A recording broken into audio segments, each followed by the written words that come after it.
Hello, everybody, and welcome to Charts with Dan, where we'll break down what little box office information we have for this past weekend, as well as looking at the most successful movies of all time for the month of June. Today's June 1st. We are just entering that month. Before we get to any of that, though, I want to take a few minutes to talk about the events that have been unfolding over the past several days, many of them a handful of miles from where I'm sitting right now. There may be new images unfolding by the time this video reaches you and has been uploaded to YouTube. I have a lot of thoughts. The first one that really comes to mind is just the fact that it is unconscionable that in any year, but particularly in the year 2020, that citizens of this country have to demonstrate and take to the streets to show that the lives of black people in this country matter. It's an unconscionable thing to think of, that it happened not just this time, but has happened so many times, too many times almost to count, not only in recent years, but in the decades and centuries behind us. The value of a human life should never be up for debate. And it certainly shouldn't be challenged by the actions of individuals who not only are entrusted to, but have sworn to protect and serve the people in their communities. This country was founded partially on the principle that everyone is created equal, but that is sadly something that has always been an ideal for us more than something that we've put into practice. And I have to acknowledge that due to my gender and due to my race, that I enjoy certain privileges that other people, other citizens in this country don't enjoy. For example, if I'm pulled over while I'm driving, which is less likely to happen to me than it is to a person of color in this country, I have the privilege of truly and honestly believing that my interaction with that law enforcement officer will be peaceful, that it will be respectful, and that I will leave that encounter unharmed. That's not a privilege that is enjoyed by everyone. And that is why so many people are now demonstrating and protesting, because this has gone on for far too long, and there needs to be real and substantial change. Another privilege that I enjoy is not having to have my notions of law enforcement and my notions of peacekeeping challenged by images, what seems like almost daily or weekly now, of people of my race being mistreated and seemingly being subjected to abuses of power. This should not be a reality in any country, and in this country especially. This should not be a reality, and yet it is a reality that so many people face on a daily basis. George Floyd is just the latest in a tragically long list of names that need to be spoken and need to be remembered. George Floyd's life mattered. Black lives matter. And the lives and the liberties and the pursuits of happiness for every person of color in this country matters. And the demonstrators who have taken to the streets to protest, to engage in civil disobedience, are necessary for this change to occur. They are the engine of this change and have been for so long. Sadly, what we see on television, more than that, are the images of those who have sought to take advantage of this moment, who have decided to sow chaos and mayhem or to enrich themselves, where they're opportunists who are not in this for justice, who are not in this for change, who are only in it for themselves. And it's very sad that those are the images that are shown more than any other image, more than the thousands, tens of thousands, hundreds of thousands of people who have peacefully protested, or as I mentioned, have taken part in civil disobedience. The people that are doing this for themselves or that are doing this to just cause mayhem, I don't believe have any place in the movement, just as the people in the law enforcement community who devalue the lives of people of color, of African Americans in this country, who abuse their power, have no place in the law enforcement community. Both of these groups devalue and damage the missions of those who are actually there to do something positive for this world. One thing that I would like to share with you is something that I saw on Our News last night. It was an interview that was done with two gentlemen that were there that have been protesting, and that really spoke to a lot of these issues in such a much more powerful way than I ever could. It's not right. We've had enough of it. It's not just the George Floyd situation. It's the A. Tatiana. It's the Breonna Taylors. It's the Tamir Rices of the world. We get no respect. Black bodies have no value in this community. People don't understand. They don't think of black people as actual people, because when you think of somebody else as a human being, there's an overflow of empathy that you have for somebody. It's not just white people. America as a whole embodies how police officers think we should be treated. And it's a problem, and it needs to stop. We have had enough.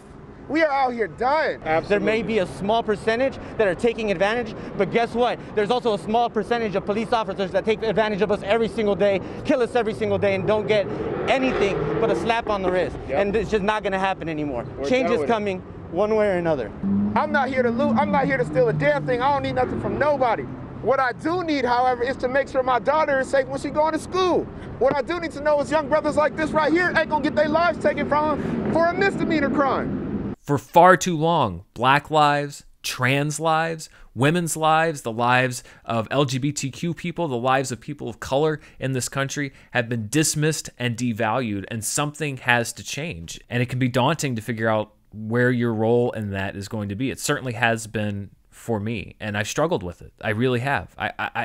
It's difficult for me to figure out when to speak, when to listen, when to use my platform, when to make sure that the spotlight is on other voices who need to be heard.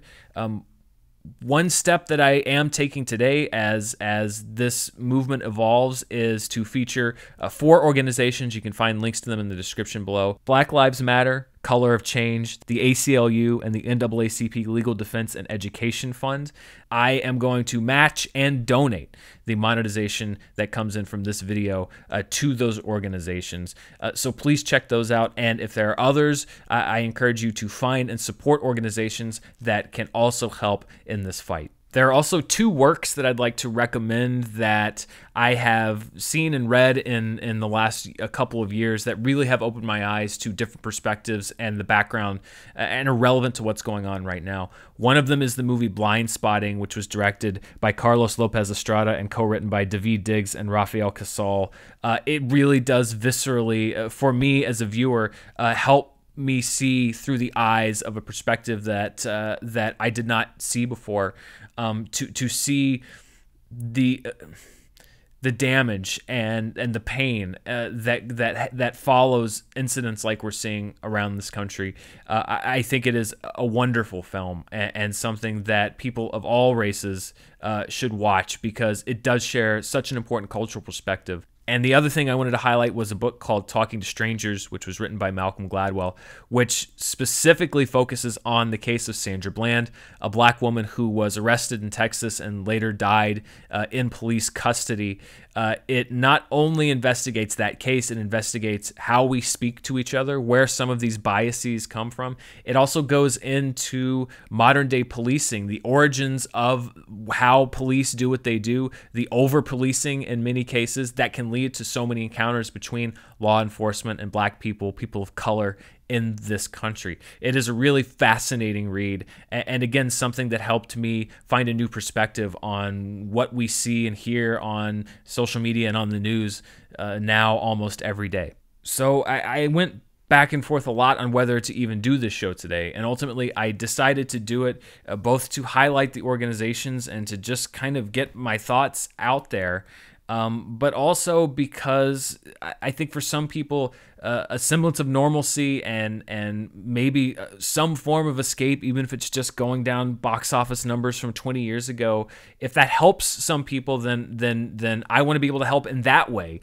So we are going to do the show. We're going to talk about the box office, but it is with a mind on what is happening outside these walls right now. If you are in the streets, if you are taking part in these important demonstrations, please stay safe, and know that there are so many people in this country and around the world that acknowledge that Black Lives Matter, that want to support and fight for this change, and that feel like it is very long overdue. And all of these statements of support and all of these actions that are being taken are, in my mind, in the hope that we reach a day very soon where Black Lives Matter isn't just a movement, it is an everyday reality that everyone in this country can see and hear. So, having said that, let's uneasily transition to this weekend's box office, or what little of it that we have. As I mentioned before, major studios are still not reporting their numbers, so while these are the top 5 of the movies we know about, it's likely that there are some major studio releases that did make more money.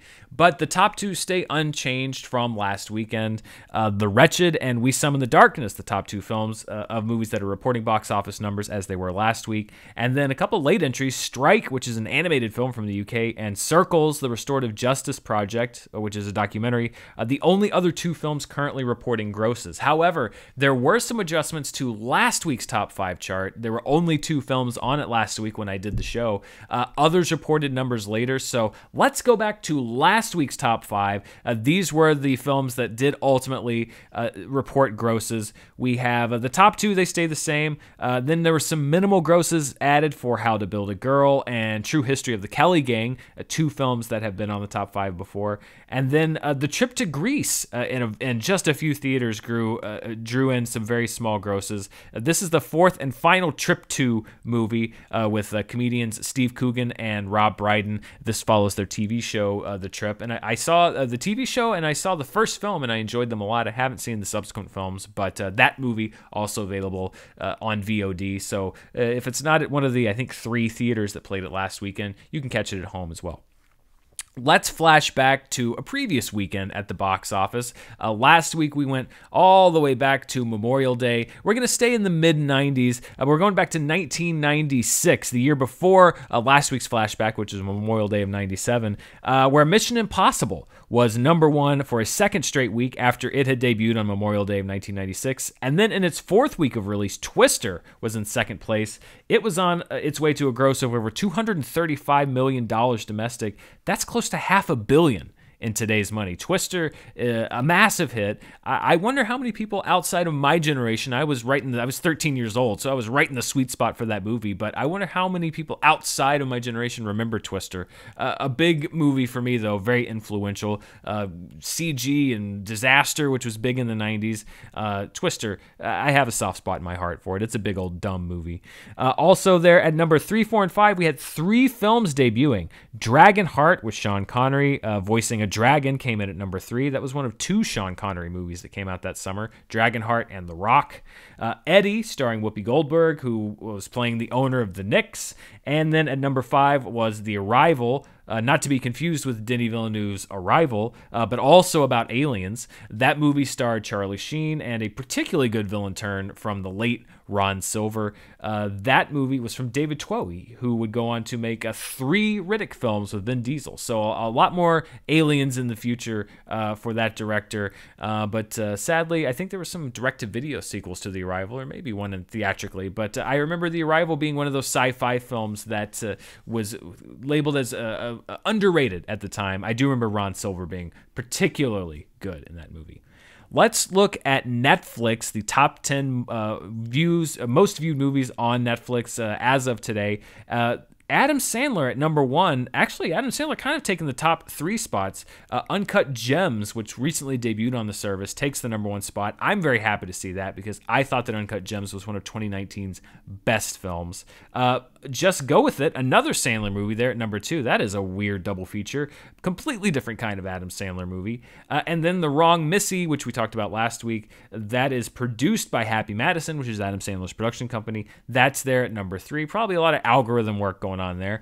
Then at number 4, we got The Lincoln Lawyer from Matthew McConaughey. Maybe it's because The Gentleman is doing well on other VOD services and McConaughey just kind of bubbled up to the top, but Lincoln Lawyer there at number 4. Then The Lovebirds, which debuted on Netflix last week. That goes to number 5.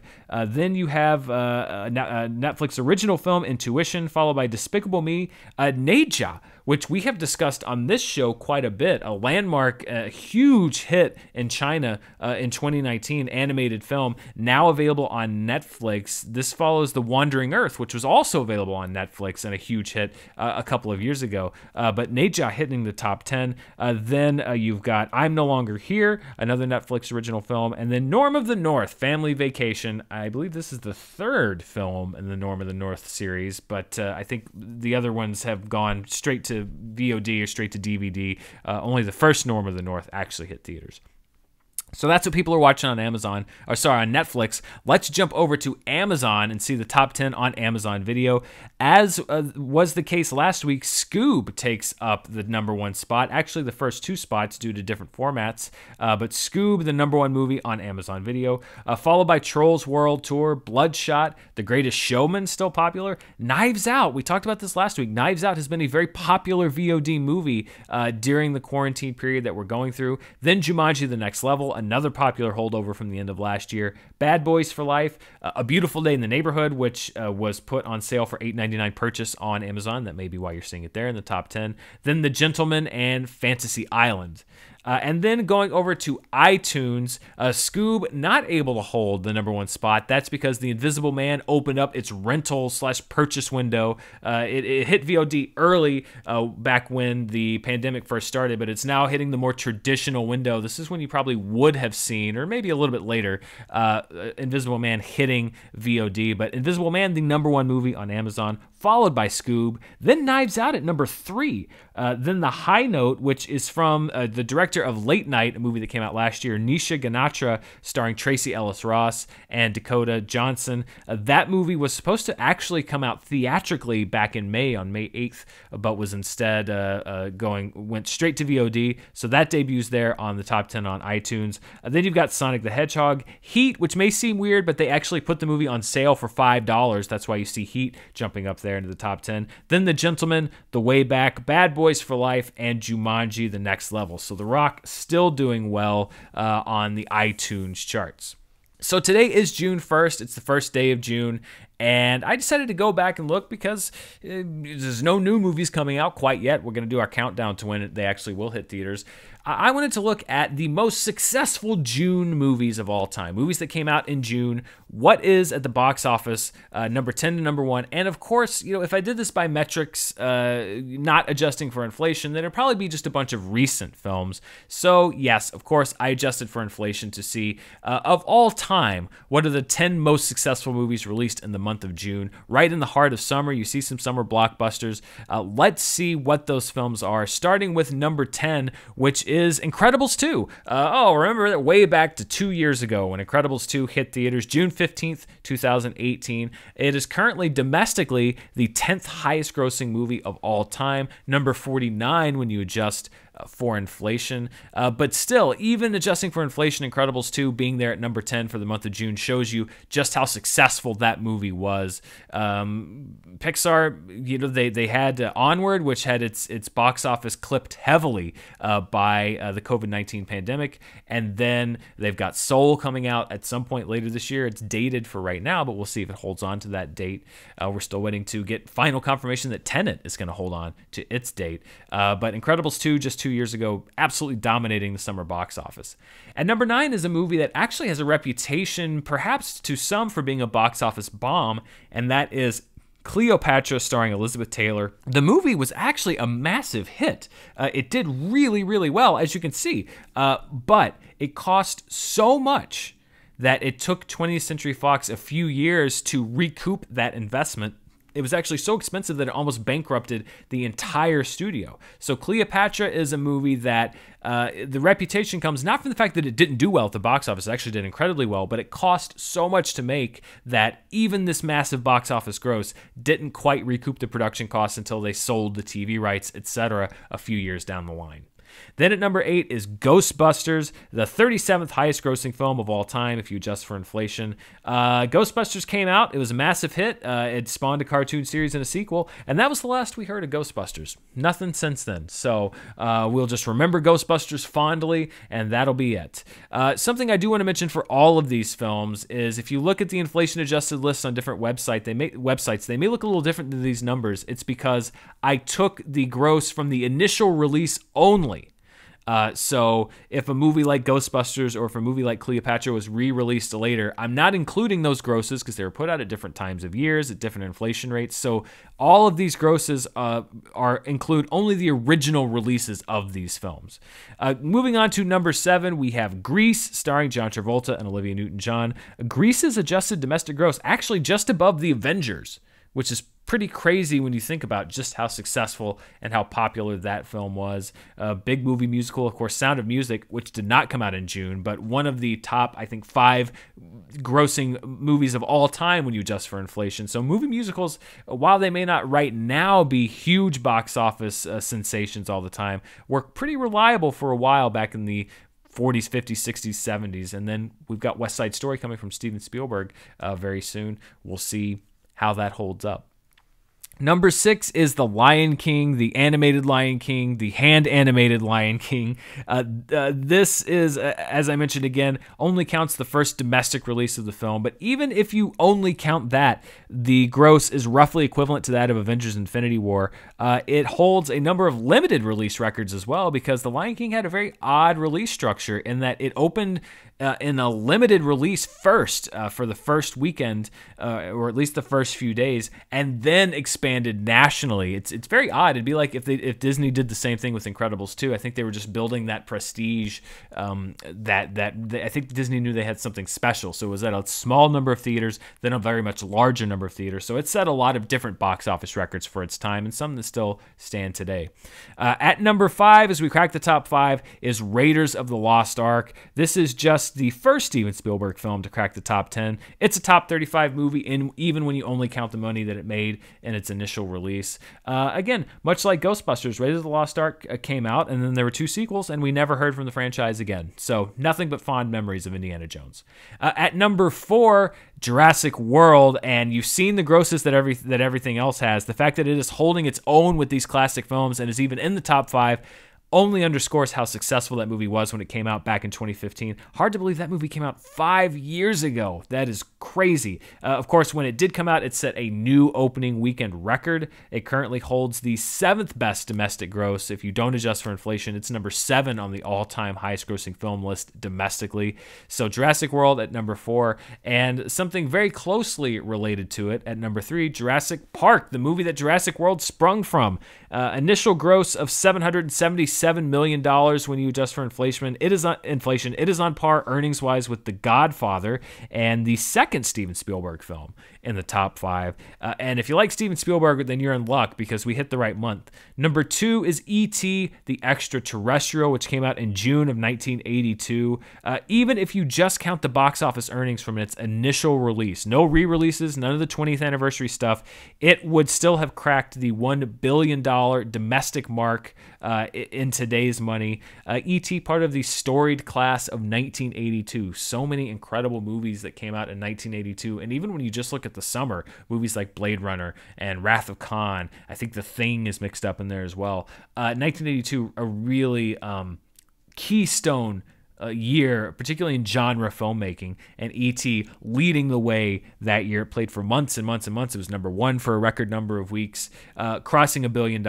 There is one film, however, that made more in the month of June than E.T., and it is another film from Steven Spielberg, and that is Jaws. Back in 1975, Steven Spielberg's first foray into summer blockbuster territory. It paid off with another $1 billion hit when you adjust for inflation. Now, keeping in mind that 1975, the distribution model was vastly different, so it doesn't have the big splashy opening weekend numbers that a lot of other films do. It rolled out slowly and became a cultural phenomenon over the entire summer. But another movie over $1 billion domestically if you adjust for inflation. And Steven Spielberg is actually the only director with $2 billion domestic hits adjusted for inflation. Not even James Cameron. Avatar is not quite up there at this point. So $2 billion hits for Steven Spielberg released 7 years apart. It just goes to show you his influence and his power as a filmmaker coming on strong early in his career. So those are the 10 most successful movies in June. Maybe we'll do it again for July, although we'll see what happens in July. We may be cranking up and getting ready for some new releases. As a matter of fact, 1 month from today, we are currently slated to have our first nationwide new release, which means we're going to consult the countdown to new movies, and that is right now the movie Unhinged, starring Russell Crowe. We are 30 days away, 1 month from today. It is still on the schedule to be the first film to open nationwide, even though we don't yet have confirmation that theaters nationwide will be open. There is no word yet, no official word or opening date from any major theater chain as to when that film is going to be open, when films are going to be available to be played and those theaters will be open. So we will see if this countdown sticks, if we have to adjust the countdown. And speaking of adjusting countdowns, let's consult our other countdown. And if there were bigger question marks to put behind it, I would put an even bigger question mark. And that is the countdown to New Mutants. We are less than 90 days away from the alleged release of the New Mutants in theaters nationwide. Now, we have been here before. We've been under 90 days before. But the question is, will this be the time that the film finally gets a theatrical release? None of us know. But here's some news that I was reading. Director Josh Boone, apparently says he has a trilogy planned out, which means these countdowns could go into the 2030s and beyond. This could be a whole career for me. You may see me on my retirement day wrapping up the countdown to New Mutants 3. So if New Mutants is a hit and Josh Boone gets his wish and is able to make a trilogy, we can only hope that the next films in the New Mutants series have much better luck than this one has, because it has been a long road and a continuing road till this movie has been released. And as of now, we're under 90 days, but we will see if that number sticks. So that's the box office news that I have for you this week. Thank you all for joining me. These are difficult times. They really are, for so many reasons. Not only everything that's going on now with the protests and the demonstrations, but it seems like things are just sort of piling onto each other. The fact that so many people are still not able to work, the fact that we've lost access to so many things that make us, that we associate with our lives, with normality.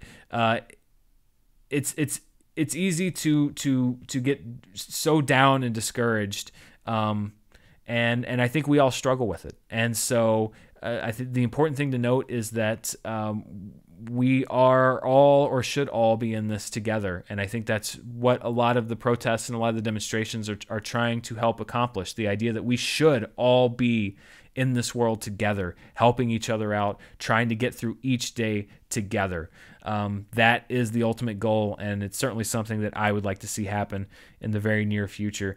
Thank you for taking the time to watch these silly numbers. Be sure to look in the description below to see just a few organizations that I am highlighting. Stay safe, and we'll see you next week. Thanks for watching.